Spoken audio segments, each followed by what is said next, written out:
सास का घूंघट पार्ट 4। अब तक हमने देखा कि देविका के ससुराल के आदमी औरतों को घर के अंदर नहीं आने दे रहे हैं। देविका उन्हें पुलिस में जाने की धमकी देती है, जिससे पूरे गांव में अफरा तफरी मच जाती है। तभी गांव का एक आदमी सरपंच को बुलाकर ले आता है।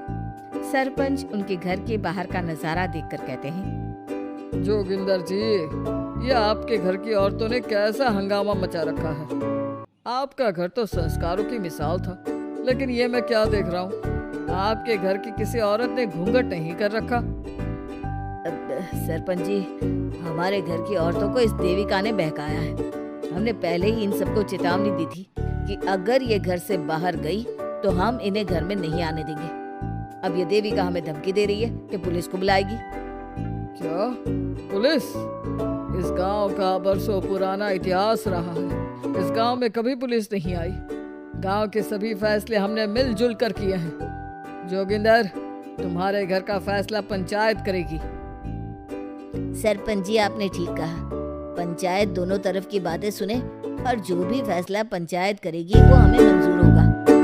तो ठीक है, आज दोपहर को सभी गांव की चौपाल पर इकट्ठा होंगे और वहीं तुम्हारे घर का फैसला होगा।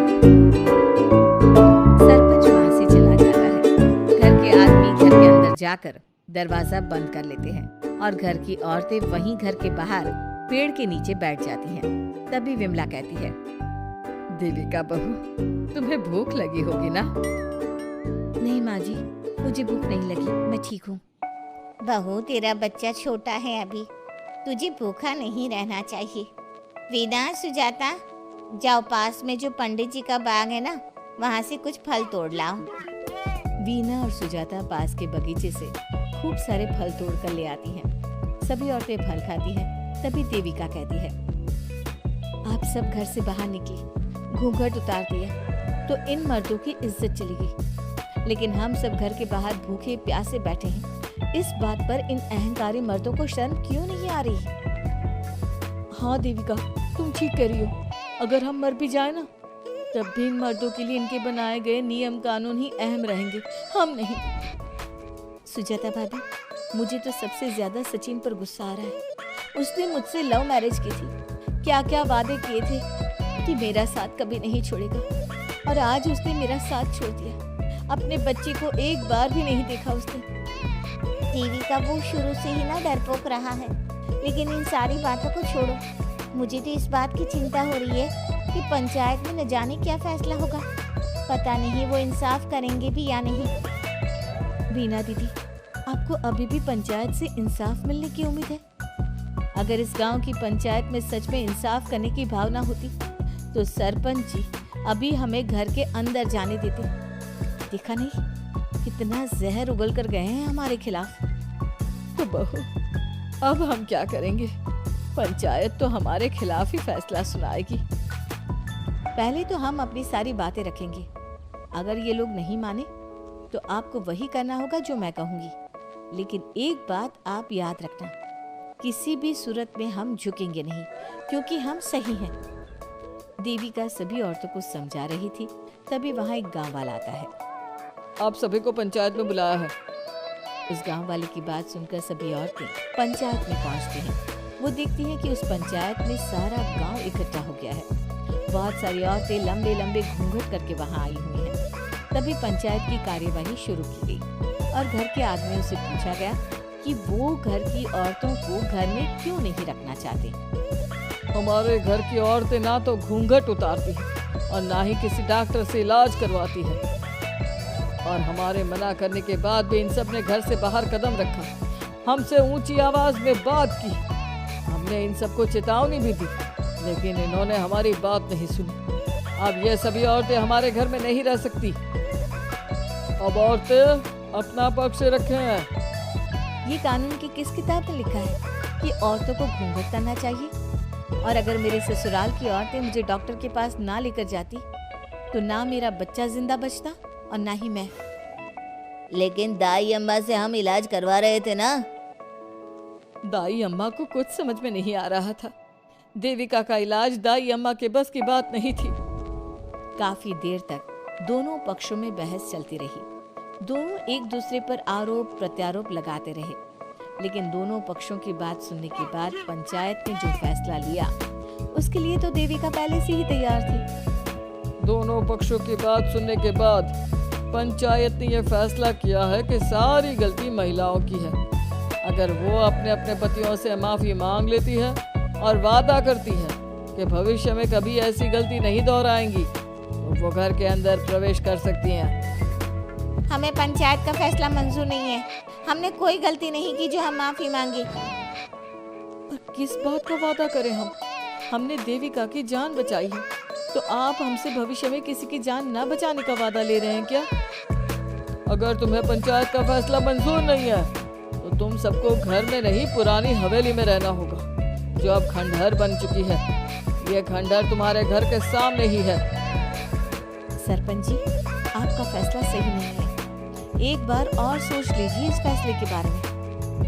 ओ शहर की छोरी, 4 किताबें क्या पढ़ ली, हमें सही गलत का पाठ पढ़ाएगी? मुझे पता नहीं कि पंचायत का फैसला यहाँ सदियों से चलता आया है और लोग उसी को मानते आए हैं।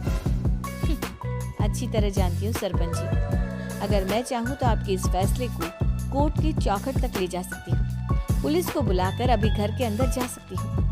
पंचायत और घर के आदमियों की शिकायत पुलिस में कर सकती हूँ और अपने बच्चे को उसका हक दिलवा सकती हूँ। लेकिन नहीं, मैं ऐसा नहीं करूँगी। मैं उसी खंडहर में रहूंगी और इस गांव के आदमियों को दिखा दूंगी कि औरत खंडहर को भी महल बना सकती है, और वो भी बिना किसी आदमी की मदद के। सारे गांव की औरतें देविका की बातें सुनकर हैरान हो जाती हैं। उनका जीवन घूंघट और घर की 4 दीवारी के बीच में ही था।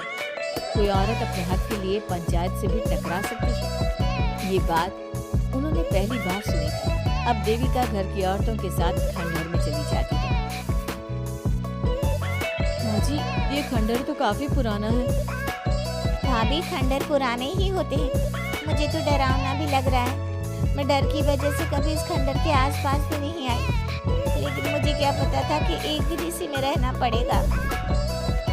ये तो टूटा फूटा भी बड़ा है। माँ जी, एक काम करते हैं, ये खंडहर तो काफी बड़ा है, इसलिए एक हिस्से की साफ सफाई करके उसे ही रहने लायक बना देते हैं। बाद में धीरे धीरे पूरा खंडहर ठीक कर लेंगे।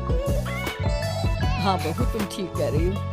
विमला भाभी और मैं इस खंडहर के टूटे हुए हिस्सों पर मिट्टी और ईंटें लगा देते हैं। सुजाता और वीना, तुम साफ सफाई कर लो। सभी औरतें मिलकर खंडहर के एक हिस्से को सुधारना शुरू कर देती हैं और काफी देर तक मेहनत करने के बाद वो उस हिस्से को काफी हद तक अच्छा कर लेती हैं। और इसी तरह रात हो जाती है। सभी औरतें बैठकर बात करती हैं। माँ, हमने इस खंडहर को घर तो बना दिया है, लेकिन ये घर चलेगा कैसे?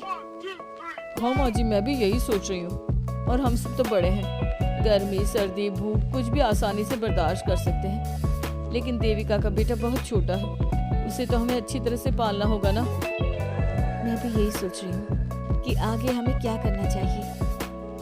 तम्मू और मैं मिलकर मिट्टी का चूल्हा और मिट्टी के बर्तन बना देते हैं। कुछ दिन के लिए खाने का इंतजाम भी हो जाएगा, क्योंकि यहाँ पर खेत और बाग बगीचे आसपास ही हैं, कहीं से कुछ भी ले सकते हैं।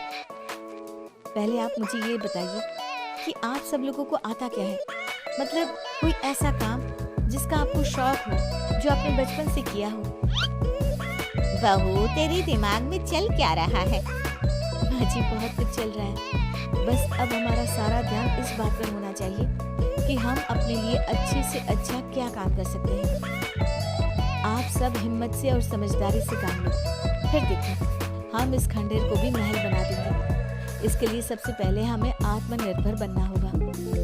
देविका सभी को समझा रही थी, तभी उसका बेटा रोने लगा। उसने अपने बेटे को गोद में उठाया और उसे चुप कराने लगी। अब देविका के सामने सबसे बड़ी चुनौती थी कि वो किस तरह से ससुराल की औरतों को आत्मनिर्भर बनाए और किस तरह से अपना घर चलाए। हमारे प्यारे दर्शकों, अब आप बताइए, देविका और घर की सभी औरतों ने अपने पतियों से माफी ना मांगकर सही किया या गलत? क्या उनका खंडहर में रहने का फैसला सही था?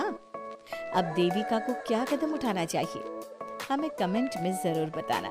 हमारी कहानी को लाइक, शेयर और चैनल को सब्सक्राइब करना मत भूलना।